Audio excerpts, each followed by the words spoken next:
நடிகை ரக்ஷிதா இரண்டாவது திருமணம் குறித்த தகவல் வெளியாகியுள்ளது. சின்னத்திரை தம்பதிகளான ரக்ஷிதா மற்றும் தினேஷ் இருவரும் காதலித்து திருமணம் செய்து கொண்டனர். ஆனால் கருத்து வேறுபாடு காரணமாக இருவரும் தனித்தனியாக பிரிந்து இருக்கின்றனர். பிக் பாஸ் தமிழ் சீசன் 7வது நிகழ்ச்சியில் தினேஷ் போட்டியாளராக கலந்து கொண்டார். அதில் பல மறைமுக பாசிட்டிவ் தகவல்களை ரக்ஷிதாவிற்கு கொடுத்து வந்தார். அதே சமயம் ரக்ஷிதா அவரது பிரிவு முடிவில் மறுத்து மாறுவதாக இல்லை என உறுதியாக இருந்தார். தொடர்ந்து நிகழ்ச்சிக்கு பின் பேசிய தினேஷ், ரக்ஷிதா ஒரு சுவற்றை எழுப்பி அந்த சுவற்றுக்குள்ளேயே இருந்து கொண்டிருக்கிறார். அது என்னால் உடைக்க முடியாத வகையில் வலுவாகி கொண்டே இருக்கிறது.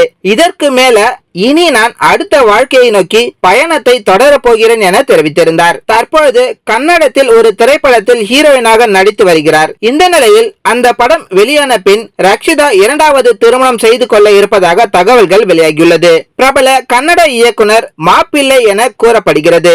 ஆனால் இது குறித்த அதிகாரப்பூர்வ தகவல் எதுவும் வெளியாகவில்லை என்பது குறிப்பிடத்தக்கது. இந்த வீடியோ உங்களுக்கு பிடிச்சிருந்தா லைக் பண்ணுங்க, ஷேர் பண்ணுங்க, கமெண்ட் பண்ணுங்க. மறக்காம யோகி டாக்ஸ் சேனலை சப்ஸ்கிரைப் பண்ணுங்க.